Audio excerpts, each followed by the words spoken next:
Thank you, Pastor Jojo dan Pastor Henny. Senang sekali siang hari ini bisa berkumpul bersama lagi di Leaders Meeting, berjumpa. Doa saya semua para mentor dan leader dalam keadaan sehat semua siang hari ini. Tak lupa saya juga mengucapkan selamat bergabung, selamat datang buat semua leader-leader baru. Terima kasih udah mau menyediakan waktu dan hatinya untuk melayani jiwa-jiwa.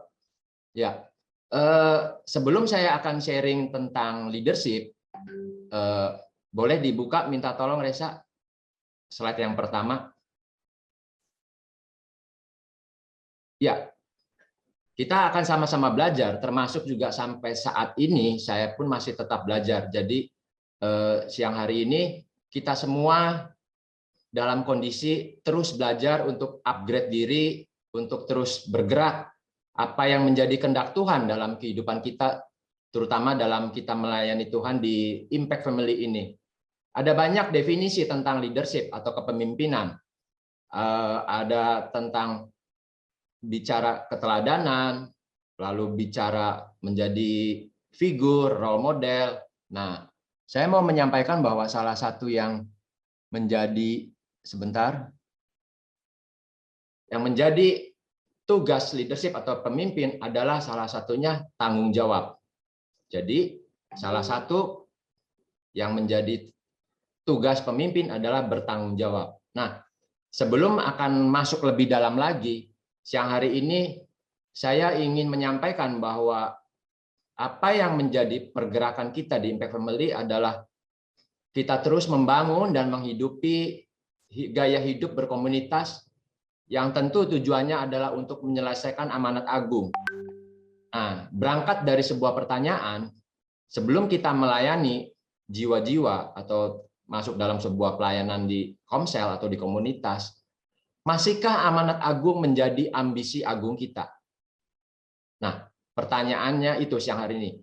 Masihkah amanat agung menjadi ambisi agung kita?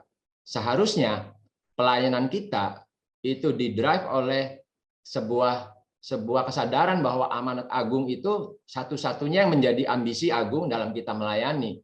Nah, melakukan pelayanan di komunitas atau di komsel itu harusnya dengan sebuah spirit pemuridan dan pemberdayaan. Oleh karena itu, siang hari ini di Leaders Meeting siang hari ini kita semua ingin menyamakan apa yang ada di pikiran kita supaya mentor dan leader itu bergerak dan mengerjakan pelayanan itu dengan tujuan yang sama, sehingga nanti pada sasaran akhirnya itu tidak berbeda-beda goalnya. Jadi semua seragam apa yang dikerjakan dalam Impact Family, dalam komunitas itu semuanya seragam, yaitu menyelesaikan amanat agung. Oke, clear sampai di sini? Selanjutnya, Reza. Ya. Apa tanggung jawab pemimpin komunitas? Kita lihat di bawahnya ada tagline, mengenal siklus kehidupan komunitas. Nah, bagaimana seorang pemimpin atau leader untuk bisa mengenal siklus kehidupan komunitas? Bagaimana caranya untuk setiap pemimpin mengenal siklus kehidupan komunitas? Setiap pemimpin atau leader harus mengetahui dan mengenali siklus komunitasnya itu sedang ada di mana, berada di mana. Penting setiap pemimpin untuk mengenali sedang berada di siklus apa, itu menjadi penting karena hal ini akan menentukan tuduhnya. Jadi seorang pemimpin itu bertanggung jawab untuk mengenal siklus komselnya. Karena ini sangat penting akan menentukan apa yang menjadi tuduhnya, gitu loh. Apa yang harus dikerjakan oleh leader itu dan jangka panjang dan apa yang menjadi produktivitas yang akan dikerjakan dalam komsel itu.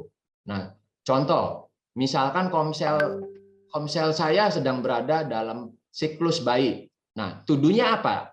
Nanti kita bisa bahas lebih dalam lagi ya. Di siklus bayi, apa yang leader yang harus dilakukan oleh leader?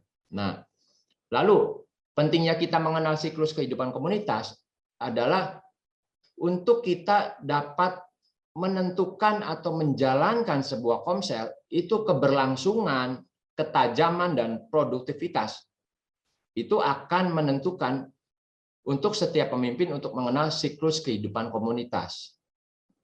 Oke, selanjutnya Kak Reza. Nah, ini. Komunitas bukanlah sekedar kepanjangan tangan penggembalaan. Apa maksud dari ini? Nah, karena komunitas yang hanya berfokus pada penggembalaan, itu akan sulit melahirkan pemimpin. Karena kalau komsel atau komunitas hanya berfokus kepada penggembalaan atau pastoral, itu pendekatannya hanya pada pengayoman ketika orang ada masalah, ketika orang itu dalam kesulitan, lalu didampingi. Jadi di dalamnya tidak ada orientasi, orang kalau habis lahir baru, kamu harus menjadi pemimpin. Lalu setelah kamu menjadi pemimpin, kamu harus lahirkan orang. Nah, kalau dalam penggembalaan, itu hanya yang dikerjakan fokusnya adalah bagaimana mengayomi orang yang sedang dalam kesulitan, ataupun perlu pendampingan dalam pergumulan hidupnya. Nah, selanjutnya, komunitas bukanlah sekedar program gereja. Nah, kenapa komunitas bukan program gereja? Karena ada banyak orang berkata bahwa komsel itu adalah sebuah program gereja. Habis yang kita lihat semua gereja-gereja ada program komselnya. Enggak, bukan sekedar program gereja. Komsel itu bukan sekedar program gereja. Lalu berikutnya, komunitas bukanlah sekedar persekutuan jemaat. Bukan persekutuan, artinya kalau persekutuan jemaat adalah semacam seperti persekutuan doa, di mana di dalamnya ada 2 lagu cepat, ada 2 lagu lambat, lalu persembahan. Udah mirip seperti ibadah minggu. Nah, komunitas bukan sekedar persekutuan jemaat. Bukan yang harus dilakukan dengan cara 2 lagu cepat, 2 lagu lambat, lalu ada persembahan. Bukan. Tapi lebih daripada itu. Lalu yang berikutnya adalah komunitas bukanlah juga sekedar miniatur ibadah minggu. Jadi, Bapak, Ibu, saudara-saudara sekalian, siang hari ini kita belajar bahwa komunitas bukanlah sekedar kepanjangan tangan penggembalaan, bukan program gereja, bukan persekutuan jemaat, dan bukan miniatur ibadah minggu. Bukanlah sekedar 4 hal ini. Next. Nah, apa paradigma komunitas? Nanti Bapak Ibu bisa baca di 1 Korintus 14 ayat 26 ya.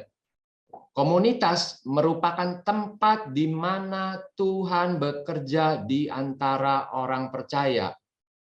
Saya ulangi sekali lagi, paradigma komunitas adalah komunitas merupakan tempat di mana Tuhan bekerja di antara orang percaya. Jadi komunitas adalah tempat di mana Tuhan bekerja.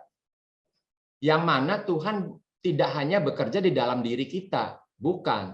Tetapi Tuhan bekerja di antara orang-orang percaya, supaya apa tujuannya? Supaya proses pembangunan itu terjadi. Saya ulangi sekali lagi. Bahwa kita, sebuah pengertian bukan hanya Tuhan yang tinggal di dalam diri kita saja, tapi Tuhan itu harus nyata bekerja di antara orang percaya, dengan tujuan supaya proses pembangunan tubuh Kristus itu terjadi. Jadi, sehebat apapun karunia kita, walaupun kita sudah mengikuti tes karunia, wah, karunia rohani saya ini. Kita tahu punya karunia rohani yang kita miliki ini. Tetapi kalau tidak dalam kerangka pembangunan tubuh Kristus, ya sulit karunia rohani itu akan bertumbuh. Ingat, karunia-karunia rohani tidak bisa bertumbuh dalam kesendirian. Karunia tidak bisa bertumbuh dalam keterasingan. Makanya karunia rohani itu selalu bertumbuh pada saat kita fokus kepada kepentingan bersama. Nah, kalau ada pertanyaan dari orang-orang, kapan karunia rohani bertumbuh? Pada saat kita fokus kepada kepentingan bersama. Contoh, kalau saya ngajak komsel nih, ayo Pak Teguh, Bu Feli, Bro Henry, lalu Ibu Jen, kita komsel yuk, kita kumpul yuk.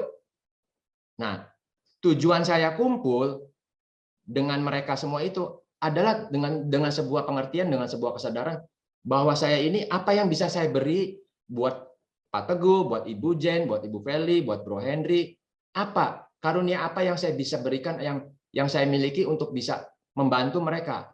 Nah, tujuannya itu. Makanya karunia-karunia akan bertumbuh ketika kita terhubung untuk menolong orang-orang seperti itu. Makanya ketika kita berfokus pada kepentingan bersama, maka dengan sendirinya karunia-karunia rohani akan termanifestasi karena kita bertujuan untuk menolong orang.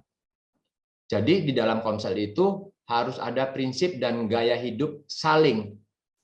Kalau gaya hidup dan prinsip saling ini tidak ada, tidak akan pernah terjadi namanya sebuah teraksesnya karunia rohani dalam kehidupan kita.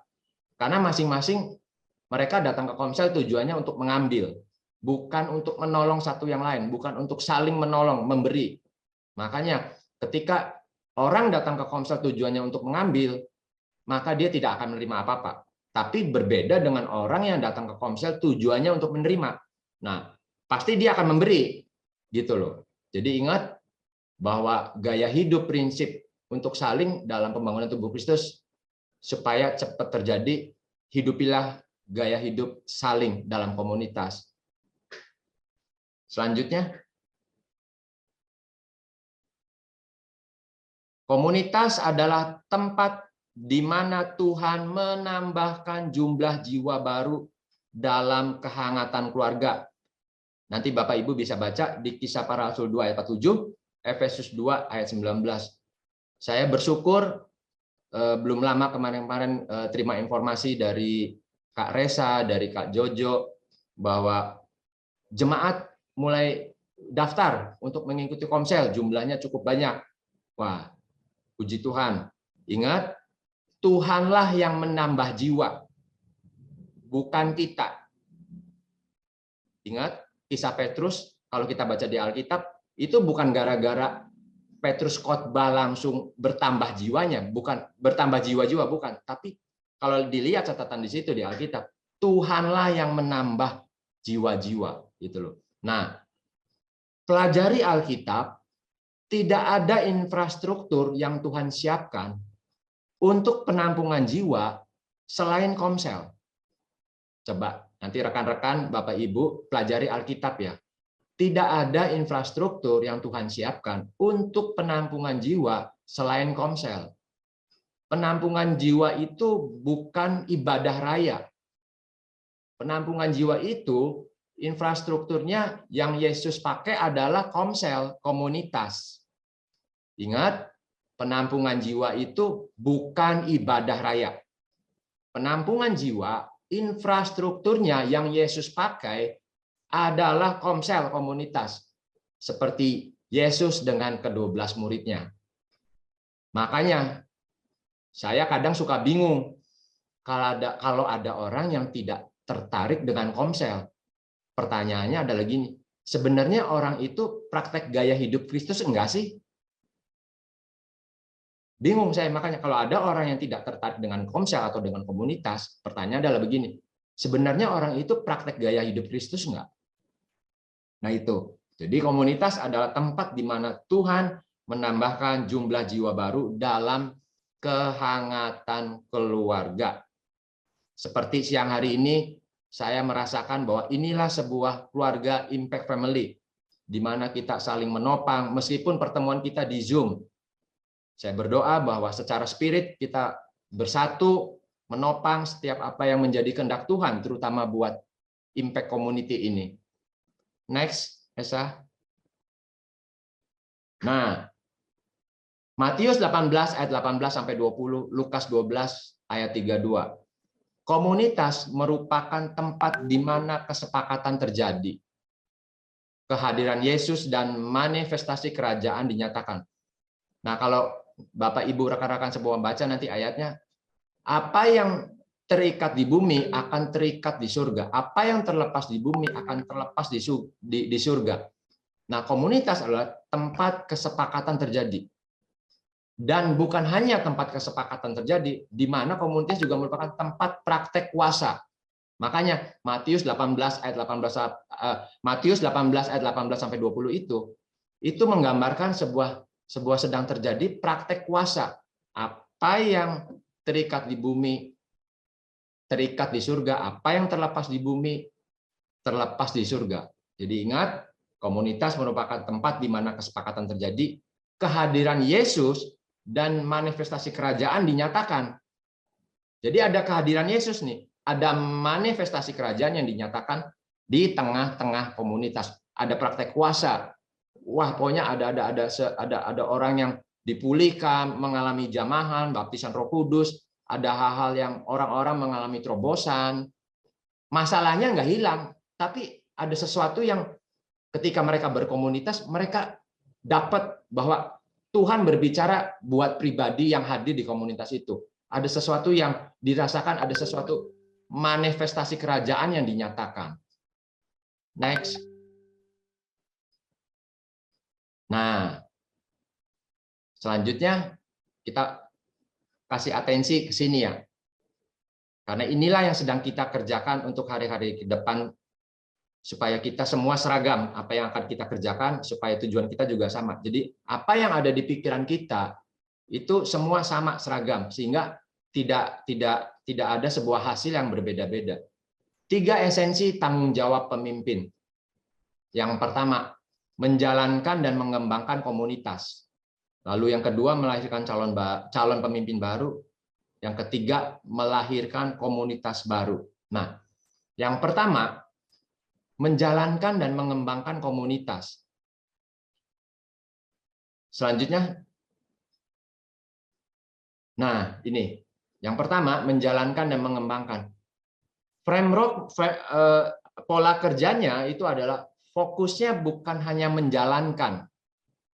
Untuk kita melakukan pelayanan dalam komsel atau komunitas, itu fokusnya bukan hanya menjalankan, tapi bagaimana cara mengembangkannya juga.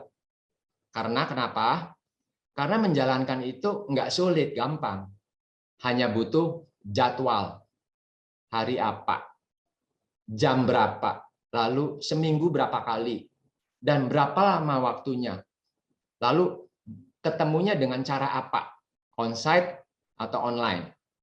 Hanya dibutuhkan kesepakatan kalau ingin menjalankan persiapan dalam sebuah komsel. Nah, cara-cara atau teknis langkah yang dilakukan yaitu membuat persiapan.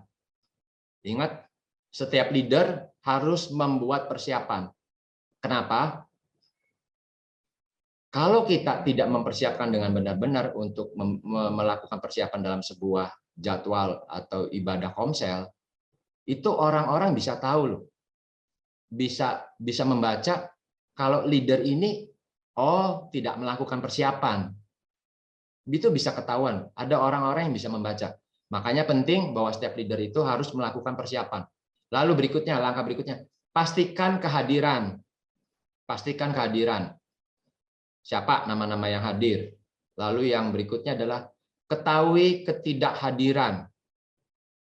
Nah, siapa nama anggotanya di WA Group, siapa yang hadir, siapa yang enggak, diketahui semua itu. Jadi ingat, menjalankan itu sangat mudah. Nah, poin yang kedua, berbeda kalau mengembangkan. Menjalankan tadi gampang, mudah, nggak sulit. Cukup dengan jadwal dan kesepakatan. Mengembangkan, itu butuh perhatian. Mengembangkan itu butuh perhatian. Meluangkan waktu untuk berdoa secara khusus. Berdoa buat anggota komselnya. Lalu menanyakan bagaimana kondisi anggota komselnya dalam kehidupan sehari-harinya. Berdoa untuk nama-nama mereka yang ada di komsel. Nah, saya percaya kenapa kita perlu berdoa untuk komsel yang kita pimpin. Saya percaya begini, tanda sesuatu itu penting, sesuatu itu akan didoakan. Saya ulangi, kalau komsel bagi Bapak Ibu itu penting, dan itu merupakan tanda sesuatu itu penting, maka sesuatu itu akan didoakan. Jadi bukti sesuatu itu penting, tentu sesuatu itu akan kita doakan. Nah, itu menunjukkan bahwa sesuatu itu penting. Itu loh. Jadi kalau Bapak Ibu pemimpin tidak mendoakan komsel, berarti itu tidak menjadi hal yang penting buat pemimpin tersebut, gitu loh. Nah, bagi saya komsel itu adalah hidup saya. Bagi saya, waktu saya sedang berkomsel, itu saya sedang apa ya? Sedang bersekutu dengan Tuhan, sedang melakukan atau menghidupi sebuah amanat agung, sedang menyembah Tuhan, lalu bahwa sebuah sikap bahwa saya sedang menghormati Tuhan dengan orang-orang yang Tuhan percayakan. Makanya saya selalu bilang sama istri saya selalu butuh persiapan ketika mau komsel. Saya selalu bilang sama istri saya, sama anak-anak, please tolong papa mau ada jadwal komsel, please tolong jangan diganggu, papa butuh persiapan. Ada hal-hal yang perlu papa dengar, apa yang Tuhan mau, apa yang menjadi kehendak Tuhan.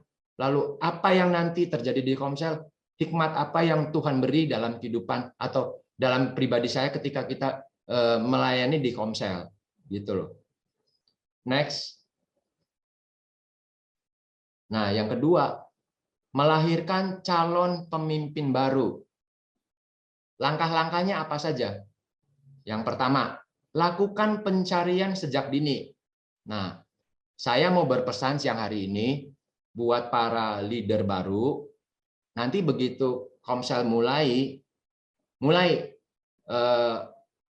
kasih tahu tata tertib, lalu tujuan berkomsel apa, lalu mulai tanamkan nilai-nilai, lalu standar dan budaya dalam komsel seperti apa. Nah, lakukan pencarian sejak dini. Mulai melihat, mulai memperhatikan tiap-tiap anggota komsel. Berikutnya, cari yang antusias, cari yang antusias, rajin datang, bersedia membantu persiapan, bersedia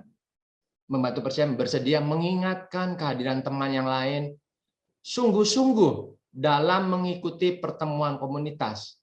Nah, cari orang-orang yang seperti ini. Lalu lihat lapar dan haus untuk bertumbuh. Ada nggak orang yang selalu bertanya tentang firman Tuhan, selalu berdiskusi, menanyakan tentang pelayanan, menanyakan tentang bagaimana mengalami terobosan dalam hidup, bagaimana mengalami terobosan dalam kehidupan di marketplace, di keluarga. Ada nggak yang lapar haus untuk bertumbuh, yang selalu bertanya tentang kebenaran firman Tuhan ataupun terobosan-terobosan dalam hidupnya? Nah, berikutnya, bersedia mengikuti program pemberdayaan. Nah, ditanyakan tuh calon leader baru, yuk mau nggak, bersedia nggak mengikuti program pemberdayaan seperti itu. Nah, luangkan waktu lebih banyak dibanding yang lain. Jangan terbalik ya, Bapak Ibu. Luangkan waktu lebih banyak kepada orang-orang yang di poin yang atas yang tadi, yang saya kasih tahu, yang lakukan pencarian, yang antusias, yang lapar haus, yang bersedia mengikuti program pemberdayaan. Luangkan waktu sama orang-orang yang mengikuti 4 ini. Jangan terbalik. Karena ini yang akan menjadi kandidat-kandidat calon leader baru. Nah, melahirkan calon pemimpin baru itu tandanya tandanya melahirkan komunitas baru. Nah, jangan sampai kita sebagai pemimpin komsel kita tidak mempersiapkan pemimpin yang baru. Kalau nggak ada pemimpin yang baru, berarti nggak ada komunitas yang baru. Seperti itu, kakak-kakak. Jadi ingat, jangan sampai kita tidak mempersiapkan pemimpin yang baru. Nah, lalu apa, Kak Anton, yang menjadi penghalang untuk melahirkan calon pemimpin baru? Nah, secara umum, kalau yang saya analisa dalam sebuah komsel, yaitu salah satunya adalah komsel tersebut tidak ingin bermultiplikasi, tidak mau membelah. Nah, ini udah menjadi sebuah hal yang umum yang sering terjadi di komsel-komsel. Bahkan ketika saya ketemu leader-leader di gereja-gereja lain berbicara membahas tentang komsel, tentang komunitas, itu selalu sama, gitu loh. Alasannya selalu sama, selalu yang muncul seperti ini. Kita merasa udah dekat, Kalau bisa jangan membelah, kalau bisa jangan dibelah. Kita sudah unity loh Kak Anton, gitu loh. Kita udah bonding, kita udah akrab, wah kita kemana-mana udah, wah pokoknya kita udah healing bareng. Tolong dong jangan dibelah, jangan multiplikasi. Nah, kadang alasan-alasan itu yang sering muncul.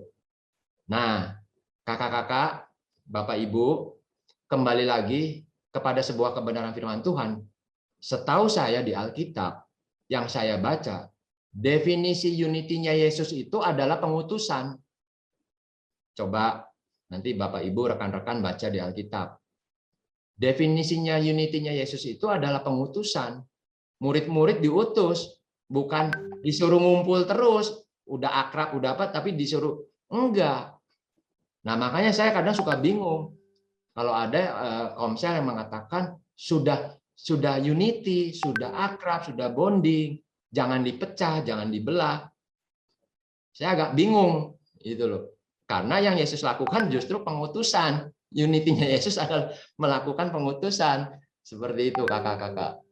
Ini agak mirip seperti sebuah contoh cerita ketika kita punya anak, lalu udah dewasa, udah siap untuk menikah, tapi karena alasan kita sebagai orang tua, kamu jangan menikah anakku, karena kita udah unity.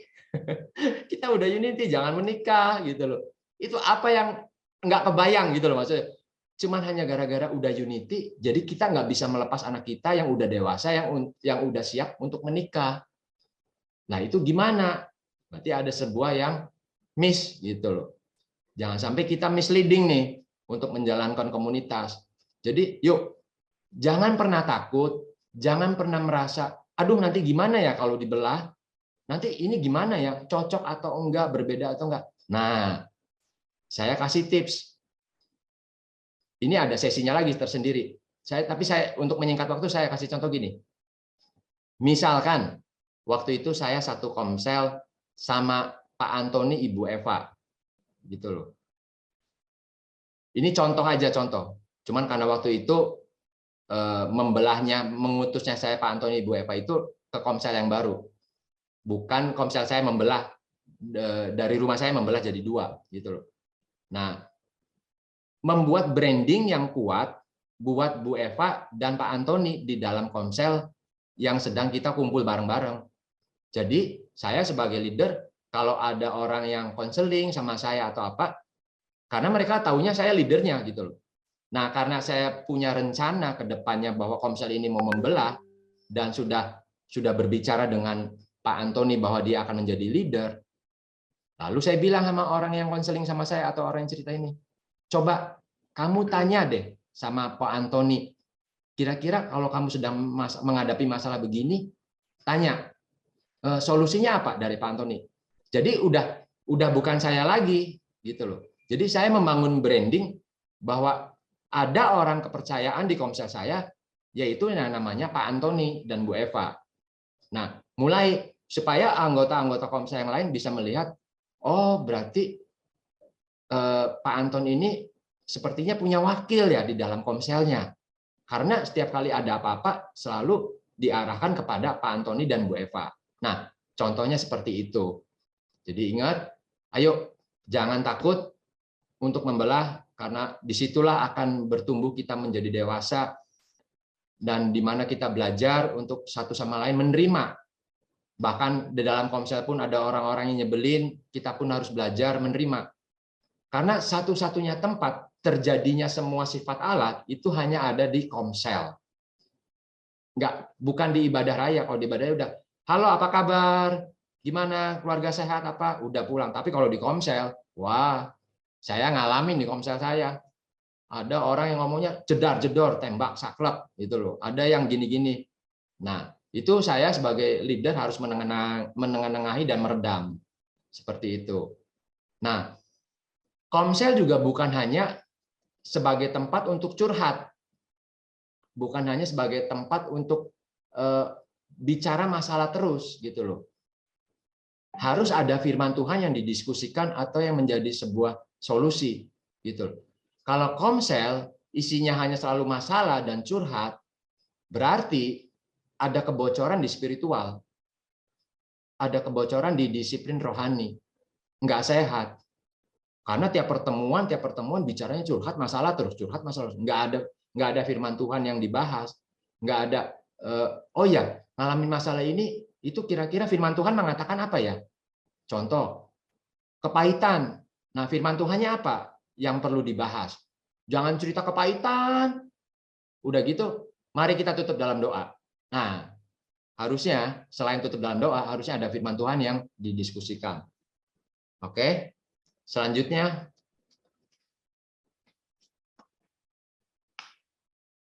Nah, yang ketiga, mengingat waktunya terbatas, saya jadi nggak lama-lama. Yang ketiga adalah melahirkan komunitas baru. Di awal saya sudah menyampaikan tadi, betapa pentingnya seorang pemimpin leader untuk bertanggung jawab untuk mengenal siklus kehidupan komunitasnya atau komselnya. Karena disinilah kita bisa melihat melalui siklus-siklus apa yang apa yang harus dikerjakan, dilakukan oleh leader komsel tersebut. Yang pertama, siklus kehidupan komunitas bayi. Ada anak, ada remaja, ada dewasa, ada tua. Ini saya mohon maaf ya, maksudnya tua ini bukan dalam arti tidak sopan, bukan ya. Maksudnya ya, saya agak sulit menaruh kata-kata apa selain tua di situ loh. Nanti Bapak Ibu bisa beri masukan ke saya ya, Pak Anton, tolong diganti jangan tua apa gitu ya. Barangkali saya tidak ada maksud untuk menulis tua sebenarnya, karena bingung aja. Jadi mau nggak mau tulis tua gitu. Tapi saya berharap di sini semua mentor leader jiwanya muda semua. Nah, yang pertama itu siklus masa bayi. Kriterianya apa? Masa awal komunitas. Tuduhnya apa? Menanam. Gitu loh. Jadi komunitas waktu awal ini, masa bayi ini adalah komunitas di mana benar-benar baru memulai ini nanti leader-leader baru. Nah, nanti leader-leader baru begitu udah memimpin komsel baru, ketemu jiwa-jiwa baru, pasti lagunya begini. Di sini senang, di sana senang, di mana-mana hatiku senang, gitu. Ini ceritaku, mana ceritamu? Nah itu di masa bayi tuh, nanti yang muncul begitu tuh. Ingat ya, mana Pak Resa Lastri, Pak Antoni, Ibu Eva, ingat nggak nih nostalgia kita di Komsel ECB 1 nih? Wah, di sini senang, di sana senang, wah gitu kan, seperti itu. Nah, tuduhnya Pak menanam. Nah, di sini di masa bayi, jangan sebagai pemimpin jangan menuntut anggotanya dulu, jangan. Harusnya pemimpin yang dituntut di sini. Dituntut untuk apa? Menanam. Nah, CL, saya kasih CL adalah maksudnya care leader ya. Care leader harus aktif memastikan kehadiran. Lalu yang kedua, mencari dan memberi perhatian kepada jiwa-jiwa.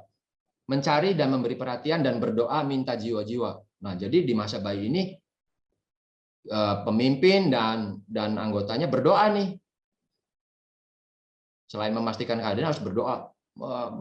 Tuhan, kami minta jiwa-jiwa supaya ada banyak orang boleh mengenal Tuhan melalui komsel ini, entah itu keluarganya Bapak ini, entah itu saudaranya Bapak ini, gitu loh. Nah, jebakannya apa? Nah, jebakannya itu tidak solid, konflik terus-menerus. Karena pada masa bayi ini dengan berjalannya waktu bisa terjadi ada orang-orang yang keluar masuk, gitu loh. Karena keluar masuk ada beberapa orang yang akhirnya, loh kok ini kenapa sih si ini kok keluar masuk, mempertanyakan kenapa sih ini keluar masuk, kenapa ini nggak pernah datang lagi, gitu loh. Nah, karena selalu ada konflik, akhirnya menjadi tidak tekun, sehingga kehilangan antusias. Karena orangnya berganti terus yang hadir, kehilangan antusias. Nah, saya berharap hati-hati dengan jebakan ini. Nah, setelah bayi, nah, oh ya ada pertanyaan. Sampai kapan Pak Anton menanamnya itu? Menanamnya itu tidak ada patokan waktu. Patokannya adalah menanam itu sampai menjadi anak. Tuduh menanam itu sampai menjadi anak. Nah, lalu kita masuk ke masa anak. Kriterianya apa? Banyak jiwa baru senang berkumpul. Woi, ini mulai. Wah, senang kumpul. Ayo ada komsel. Hari Rabu, Jumat apa kita kumpul. Ayo. Nah, yang dilakukan leader apa? Tuduhnya apa? Merawat. Di sini udah merawat. Nah, pastikan kelahiran baru dan mengalami encounter. Jadi mulai nih menggali lagi, tanya setiap anggota komselnya, udah lahir baru belum? Lalu mengalami encounter belum? Encounter itu sebuah apa ya? Sebuah orang-orang itu mengalami pemulihan hati Bapak enggak? Lalu bagaimana gambar diri? Lalu bagaimana pengampunan? Nah, itu mengalami encounter seperti itu, pemulihan gambar diri, pemulihan hati Bapak. Nah, yang kedua, bimbing untuk bertumbuh dan tertanam. Nah, jadi kalau udah senang kumpul, jangan lupa selain membimbing, arahkan untuk bertumbuh dan tertanam di impact community. Gitu loh. Kasih tahu gitu loh. Hal-hal apa yang sedang menjadi visi misi impact community. Nah, ini jangan pernah lupa setiap kali komsel kasih tahu visi misi impact community itu apa. Nah, jebakannya di masa anak ini, care leader sibuk follow up pengunjung. Gitu loh. Nah, ini saya pernah ngalamin juga nih, gitu loh. Care leader sibuk follow up pengunjung, mereka saling gesekan, egois dan sakit hati, gitu loh. Jadi karena ada masuk anggota-anggota baru, sehingga care leader itu lebih memperhatikan pengunjung, gitu loh. Nah, saya pernah mengalami diprotes oleh anggota komsel. Tapi itulah bagian sebuah kehidupan komunitas, bahwa inilah sebuah komunitas di mana sebagai pemimpin dengan anggota komsel itu bisa saling mengingatkan, saling memberi masukan, nasihat. Saya bersyukur daripada ada anggota yang diem-diem tapi ngomongin di belakang. Saya lebih suka kalau ada sesuatu ya diungkapin langsung kepada orang yang bersangkutannya, gitu loh. Nah, saya dikasih tahu, Anton jangan gini. Oh iya maaf, mungkin saya selama ini jadi leader masih banyak kekurangannya, saya belum sempurna. Terima kasih buat masukannya. Ingat, sebagai leader itu jangan sampai serba tahu, merasa tahu semua, merasa lebih, gitu loh. Jangan hanya berpikir kita ingin membentuk orang-orang di komsel, tapi kita nggak mau dibentuk sama orang-orang yang ada di komsel. Jadi ingat, proses pembentukannya itu saling. Kita membentuk anggota komsel, kita pun dibentuk oleh anggota komsel. Jadi jangan merasa leader, pemimpin, enggak, menurut saya yang benar begini, kamu salah. Nah, dengarkan, lakukan seni pendengaran, mendengarkan, oh masukan gini-gini, oh iya gini-gini. Nah, itu catat apa yang menjadi masukan dari anggota-anggota komsel, gitu loh. Nah, karena leadernya lebih sibuk kepada pengunjung orang-orang baru, mulai terjadi gesekan, egois. Ada yang ya seperti yang saya cerita tadi, ada yang komplain ke saya, kenapa kok Kak Anton lebih memperhatikan orang-orang ini, seperti itu. Nah, langsung masuk ke remaja. Nah, di remaja ini kriterianya hubungannya mesra. Wah, aduh mesra nih. Mulai belajar melayani, gitu loh. Nah, tuduhnya adalah melayani. Alami baptisan dan karunia Roh Kudus. Nah, di remaja ini harus mengalami baptisan dan karunia Roh Kudus. Yang kedua, ini maksudnya usianya nih. Yang kedua, ya thank you Kak Ade. Yang kedua, membantu persiapan dan memperhatikan jiwa-jiwa. Nah, mulai nih muncul nih ada anggota komsel yang bisa membantu persiapan dan memperhatikan jiwa-jiwa. Prinsip saling berbagi dan peduli. Nah, itu harus dilakukan. Lalu yang keempat, latih untuk sharing. Ingat, di remaja itu ada alami baptisan dan karunia Roh Kudus, membantu persiapan dan memperhatikan jiwa, prinsip saling berbagi dan peduli, latih untuk sharing. Nah, jebakannya hati-hati menjadi kumpulan yang eksklusif, gitu loh. Sehingga care leader tidak lagi melatih untuk syafaat dan melayani jiwa-jiwa. Karena udah saking mesranya, jadi satu sama lain ngerasa nggak enak nih. Aduh gimana ya? Aduh gimana nih? Udah saking mesra. Jadi benar-benar kayak jaga hubungan. Aduh mau gini gimana ya? Mau gini gimana ya? Mau minta tolong nyuruh ini. Aduh kayaknya nggak enak atau apa. Nah itu hati-hati jebakan ini, rasa nggak enak untuk memberi sebuah tanggung jawab, gitu loh. Nah selanjutnya dari remaja masuk ke masa dewasa. Nah di masa dewasa ini kriterianya adalah udah masuk ke masa pergerakan dan penuaian. Tuduhnya apa? Melahirkan banyak jiwa-jiwa. melahirkan banyak helper dan calon pemimpin, lalu mempersiapkan melahirkan komunitas yang baru. Nah, saya berharap dan berdoa bahwa kita semua menuju ke arah dewasa, gitu loh. Jangan sampai saya di masa bayi 2 tahun, Pak Anton. Wah, itu kelamaan tuh kalau masa bayi 2 tahun, gitu loh. Soalnya namanya orang mengandung tuh 9 bulan, gitu loh. Makanya berharap 9 bulan dewasa nih, komselnya nih.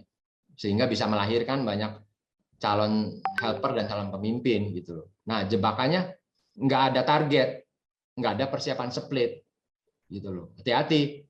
Jadi udah nyiapin, udah benar-benar nyiapin, tapi nggak ada targetnya nih, nggak ada persiapan splitnya nih, nggak mau membelah nih komselnya nih, gitu loh. Nah, jangan sampai terjadi jebakan ini. Jadi begitu udah siap calon pemimpin, langsung utus membelah atau memimpin komsel yang baru, gitu loh. Nah, selanjutnya masuk ke kriteria tua. Nah, banyak jiwa terus bertambah, tetapi tidak mau split dan atau eksklusif.